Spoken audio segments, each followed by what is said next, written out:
ভাই বাড়ি হচ্ছে ফুরফুরা শরীফ।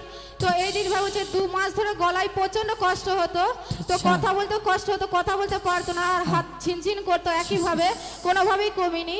তো এই মুহূর্তে ঈশ্বর দাস মাথায় হাত রেখে প্রার্থনা করেছে, তো ঈশ্বর তার জীবনে কাজ করেছে। এই দিদি ভাই বলছে এখন পোস্ট হবে, কথা বলতে পারছে, আর হাতে ঝিনঝিনানি। এটা কতদিন ধরে ছিল জিজ্ঞাসা করবো, কতদিন ধরে? 2 মাস ছিল। 2 মাস। 2 মাস। এর জন্য কি অসুবিধা হতো? পাচ্ছিলাম না গো। এর জন্য কি অসুবিধা হতো? আর হাত খালি ঝিনঝিন করছিল। এর জন্য কি অসুবিধা হতো? কথা বলতে পারতাম, গলায় লাগতো জানো সব সময়। গলায় লাগতো?